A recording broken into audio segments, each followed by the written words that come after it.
Welcome to the Codcast. I'm Bruce Moll from Commonwealth Magazine, inviting you to listen to a new series focused on societal changes wrought by COVID-19. It's produced by our good friends at the Massing Polling Group. Enjoy the show. Imagine you just started dating someone new in early 2020. It was going pretty well, and maybe starting to get serious. Then, suddenly, you had to decide. When everything locked down, was this someone you wanted to spend every waking hour with? This person you were just getting to know? It was all or nothing. In or out. I think that it was very difficult for people who were 3 to 4 dates in with someone, and then there's a lockdown and you have to make this choice of, are you bubble worthy? Are you pod worthy? Am I bringing you into my life and seeing you when we don't quite know what we are to each other? Meredith Goldstein is the Love Letters advice columnist for the Boston Globe. She also hosts its Love Letters podcast. She saw that in addition to this acceleration in decision-making, COVID's arrival also slowed some things way down. Weddings were delayed, dates were pushed off, sometimes indefinitely. For some couples, the stress of COVID brought their relationship to a breaking point. Some people had entire relationships. A meet cute, a walk, a Zoom, dating and a breakup, and their friends never met the person. Or they did this all in a vacuum. And I think that was really hard. Just this idea of, it's like that whole if a tree falls, does anybody hear kind of thing. And this was like, if I meet someone and break up with them and no one ever saw this, no one was ever a witness to this, how do I process what happened? But COVID didn't completely snuff out opportunities for new relationships. Throughout history, people have found love even in times of upheaval and tragedy. And the same is true today. This week, we're talking about love, dating, and relationships during and after COVID. And if really there is such a thing as after COVID. Or if its ripple effects and new variants are here to stay. I'm Libby Gormley, and this is Mass Reboot, a podcast about restarting Massachusetts after COVID and what we lost along the way. This is episode 7, Love.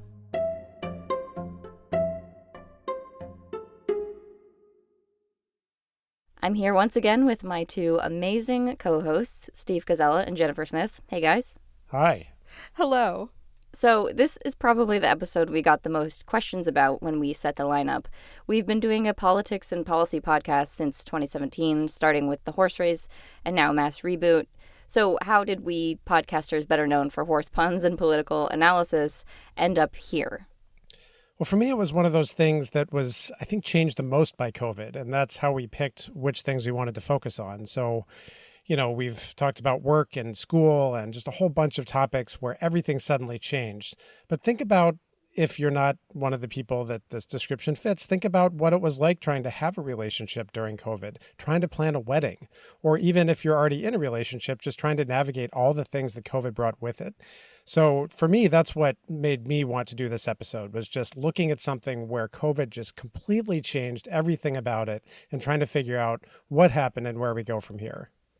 I was just sort of a millennial existing in the world and already living with my partner when the shutdown happened, but I immediately started hearing from my friends on dating apps that everything on there just got very weird and very personal all at once.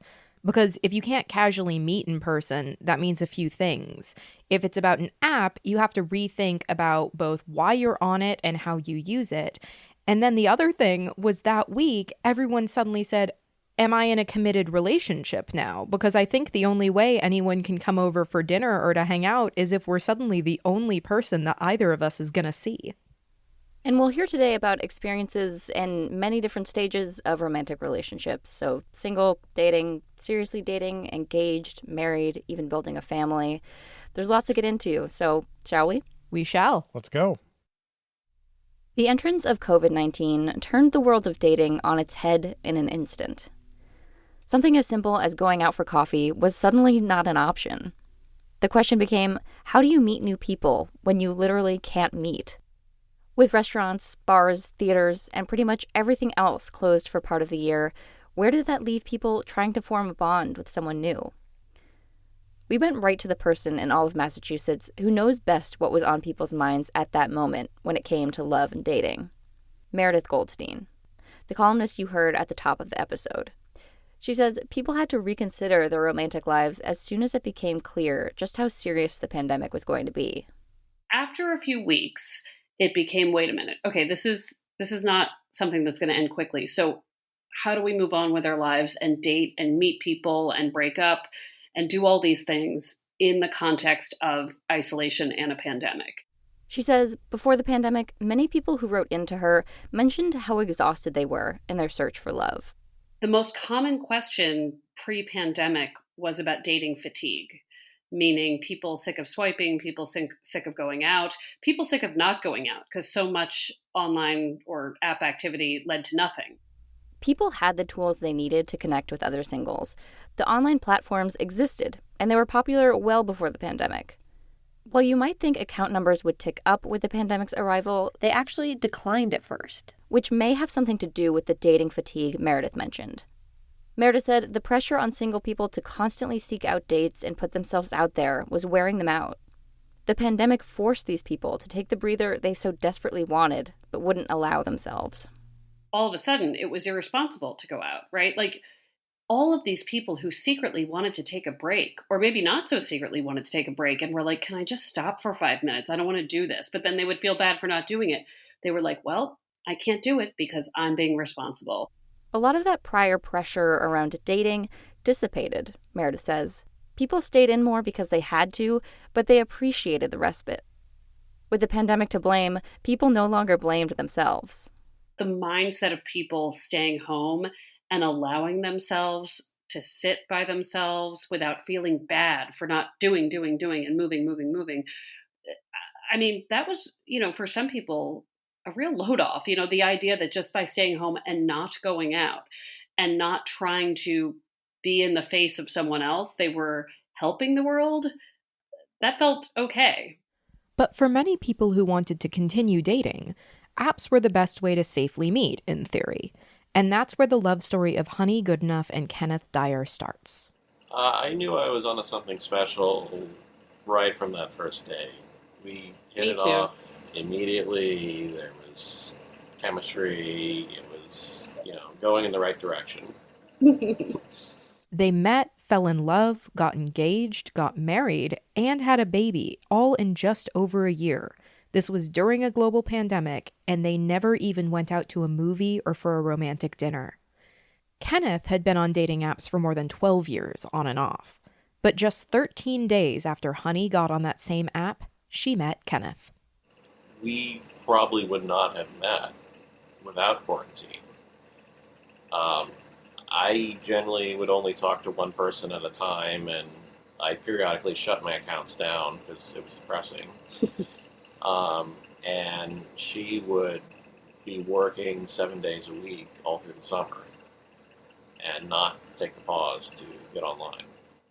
Yep. Usually my summers are filled with teaching 5 days a week and performing on weekends. And so usually once June hits, I am just so busy. It's all I can do to, have the energy for Monday morning. But meet they did. And they clicked immediately, spending 7 hours on their first Zoom date, doing nothing but chatting, miles apart, until 2 a.m. Honey is a puppeteer, a clown, and an educator. And she wanted a partner, a family. After years of unsuccessful attempts to find those things, Honey had made herself a promise when it came to relationships. I wasn't going to, if I'm going to scare him, I'm going to scare him off early. And I'd been too scared to ask people what they wanted. And so I asked Kenneth what he was looking for, and he said, long term, I was looking for a wife. We should mention, by the way, that love has a lot of meanings. We're focused on romance this episode, and that's certainly where Kenneth and Honey come in. But there was a very important third person in the room while I spoke with the two of them. Their daughter. Hi, that's our baby girl saying hello. Before Honey met Kenneth, she had been trying to get pregnant through a fertility clinic, but none of her 3 attempts took. And when the pandemic struck, the clinic also closed its doors. She was crushed, but she wasn't willing to give up on trying for a baby. I think of it as like I had a chat with the universe because what I really wanted was, the nuclear family. I wanted to, have a partner, and I had given up on that. And I thought, well, I'm not doing the things that will help me have what I hope for. And so I thought, okay, I guess since I'm not doing those procedures anymore, I might as well try dating. And the only way to try dating is online. A friend of Honey's set her up on the dating app Coffee Meets Bagel. And I thought, I'll just treat it like a video game. It's on my phone. But I also told myself, look, I need to raise my standards. I don't need to date just anybody just because they're chatting with me. There were a lot of things about Honey and Kenneth that highlight the best parts of seeing someone face to face, seeing them exist in the physical world. After a week of video chatting and texting, they had their first in-person date. It was at the puppet theater where Honey worked, and two things really struck her like a sign from the universe when she first saw Kenneth. For one thing, he sneezed. He reached in his pocket, pulled down his mask, and he sneezed into a cloth handkerchief. And my heart leapt because cloth handkerchiefs have always been really special to me because my dad always carried cloth handkerchiefs. And then, later in the date, another sign.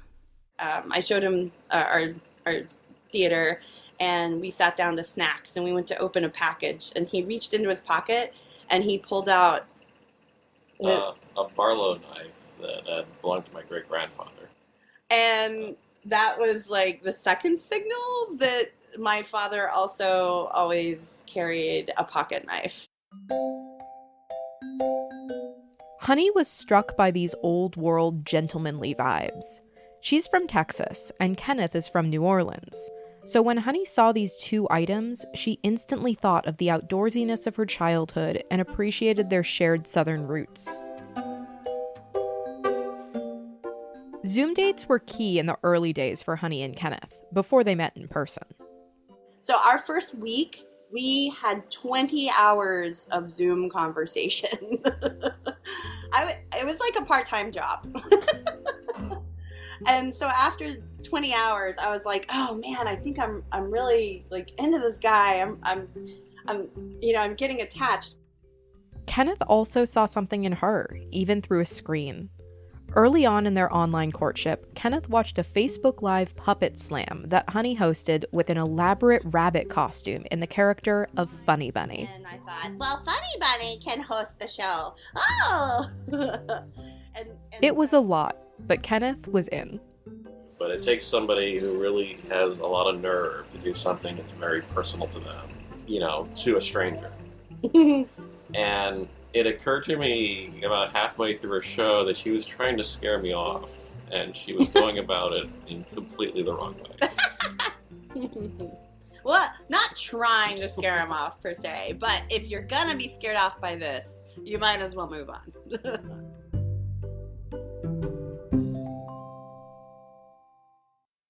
Fast forward a bit. Kenneth and Honey were dating in person and virtually. The fertility clinic reopened, and Honey still wanted a child.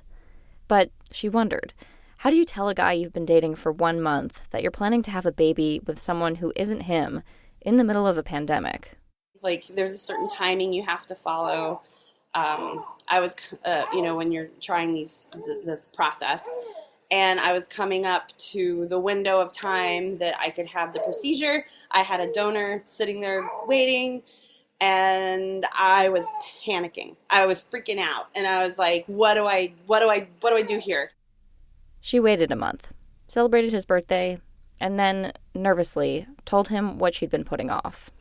And I told her, if you're pregnant and the baby's there and I'm there, then I'm the father. Honey made a big life decision when she heard Kenneth's response. It doesn't have to be mine for me to be the father.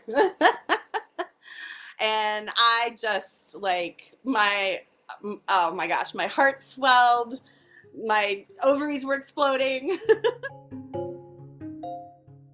And so then a month later, rather than going with the donor, I invited Kenneth to be the father of our baby girl.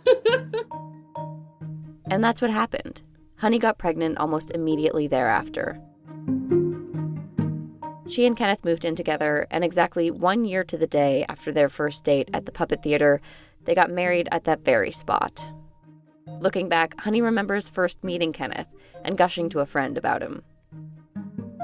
I get really choked up when I talk about it. So I guess what's funny is I went and I told one of my best friend, Rachel, about Kenneth, and I think she saw the twinkle in my eye, and she instantly said, "I'll marry you." And of course we chuckled about it, but a year later, on the day we met, in the place we met, we got to have our Zoom wedding, and Rachel did indeed marry us.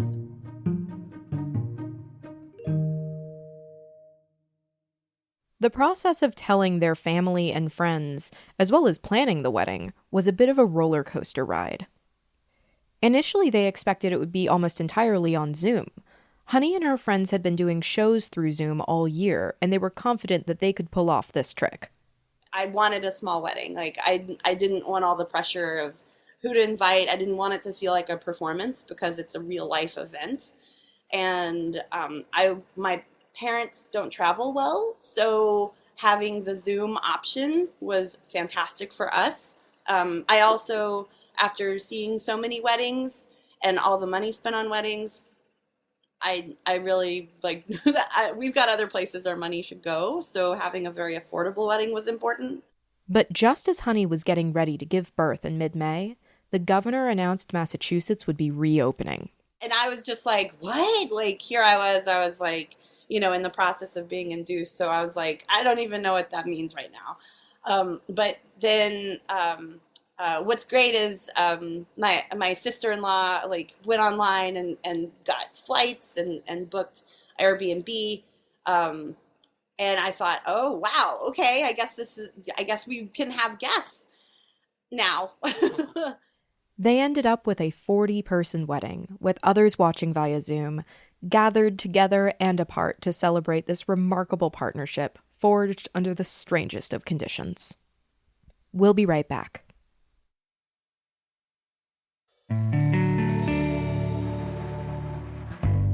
Today's episode of Mass Reboot is sponsored by our good friends at Rasky Partners. They're a longtime supporter of ours and a nationally recognized government affairs and communications firm. For over 30 years, the team at Rasky has worked with all types of organizations, large and small, helping each one reach their business objectives through advocacy and storytelling. Find out more at rasky.com. That's RASKY.com.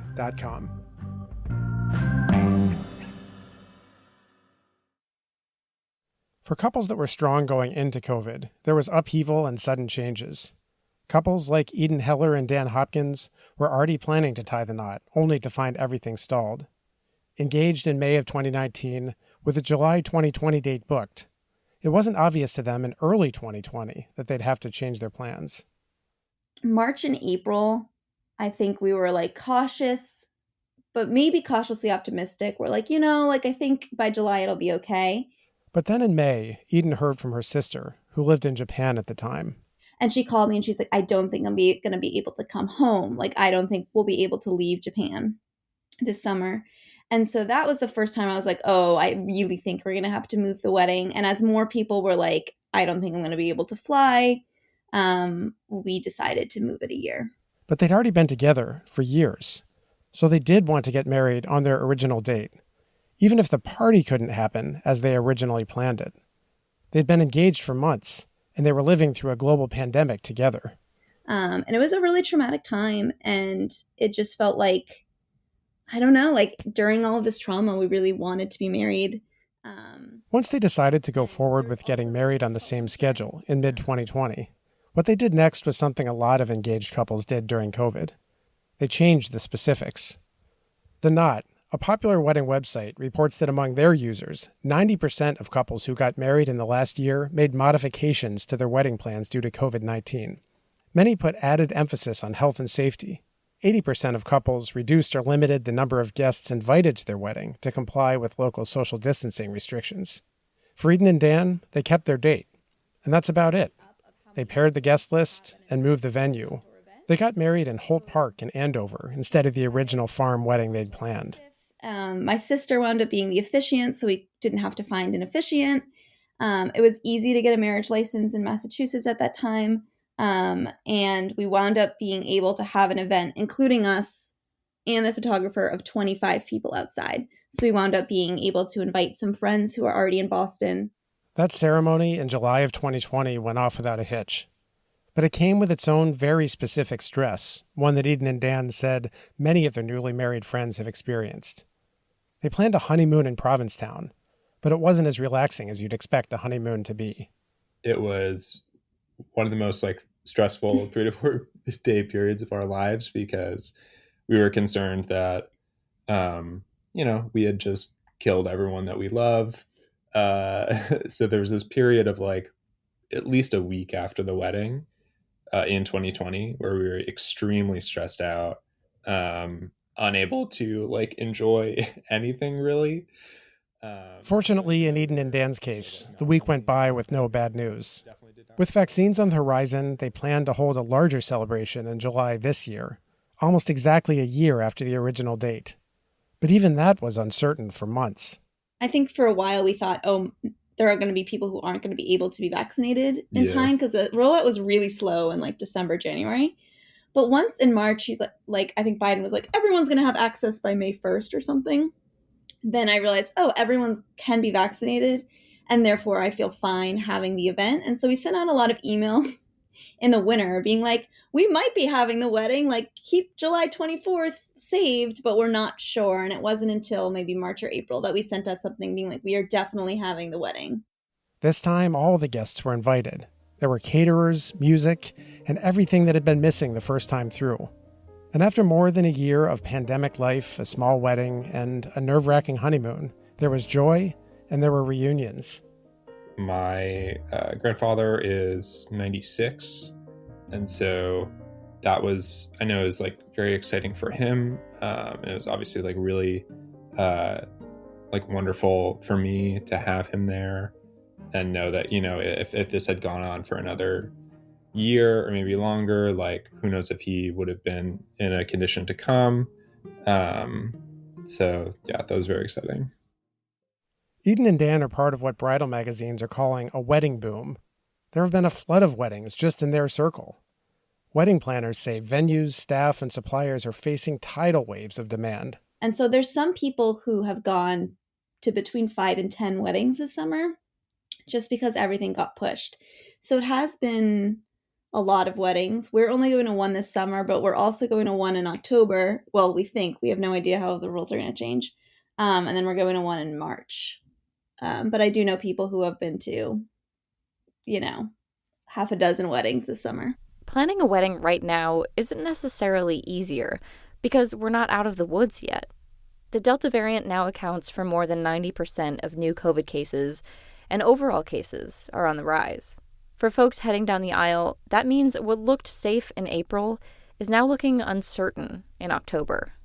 Should you vaccinate and test?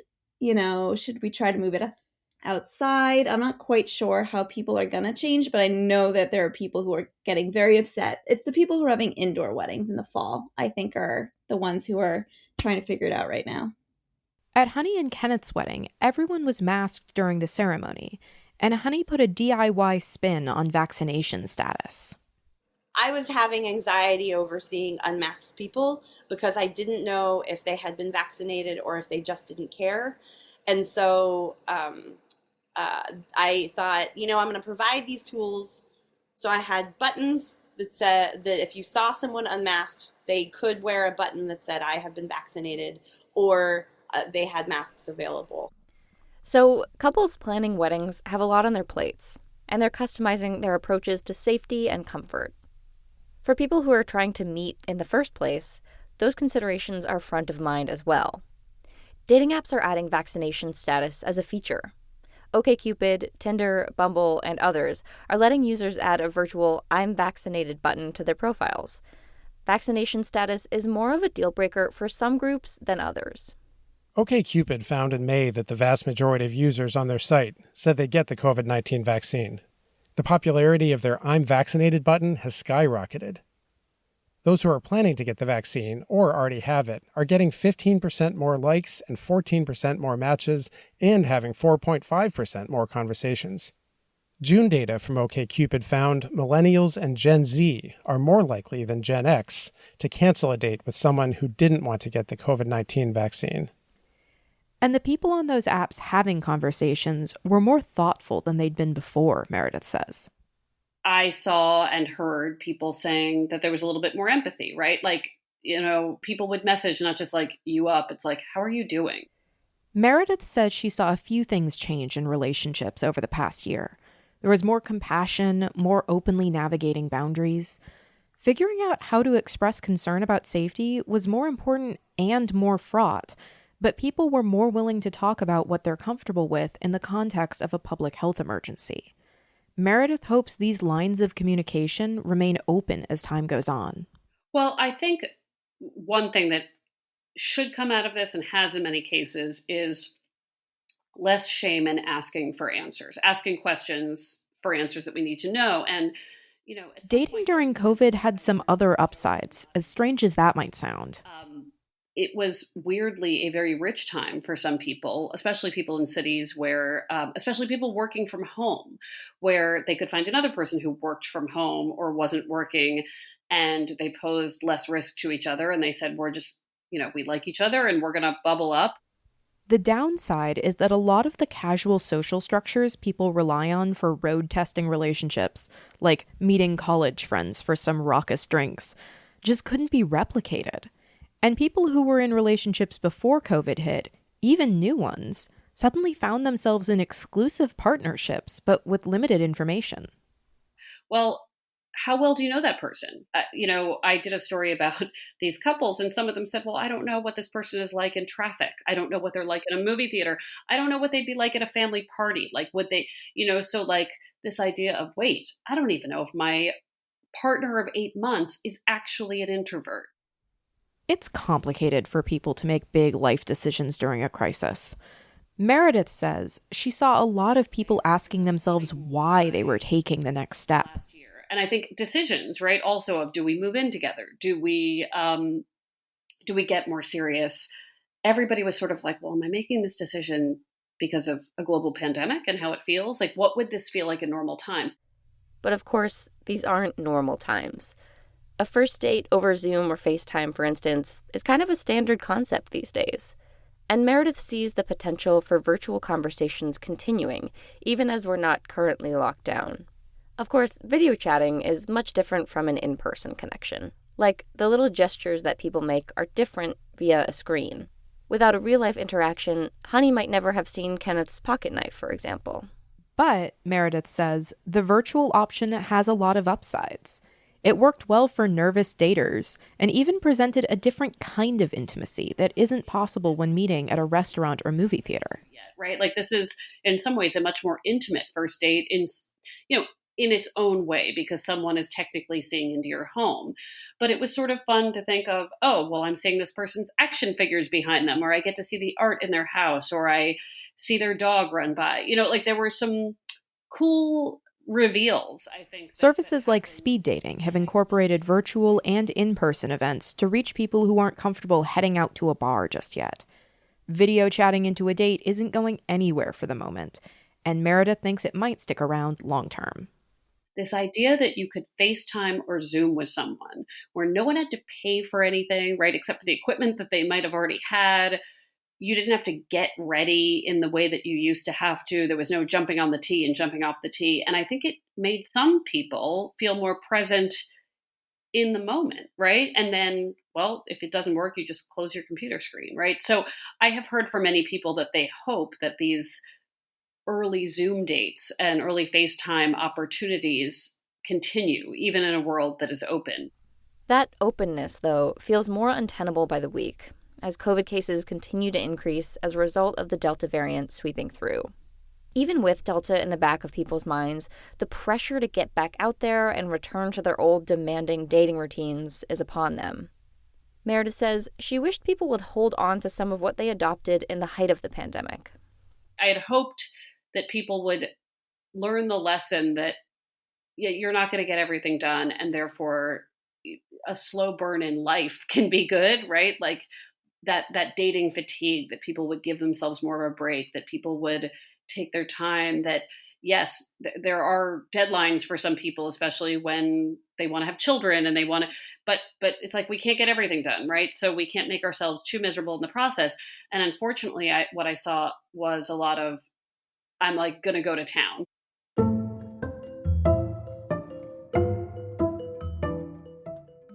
We're navigating out of an unusual summer and into an uncertain fall. And we're desperately trying to get back some semblance of normal.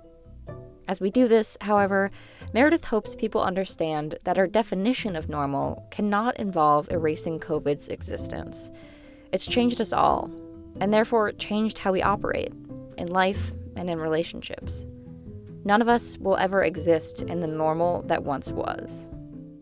I think one thing that I keep telling people is that, like, we have to stop thinking of, well, what do we like when it's normal, right? Like, I'm waiting to see what they're like when they're normal, or how I feel when I'm normal. And I'm not entirely sure, not to be doomsday about it, but just I'm not entirely sure that normal is going to be what it was. I think whatever we're heading into is something new, and we're all a little bit different. And, it maybe doesn't matter if you don't know what the person was like in 2019, because we're in 2021. So here we go.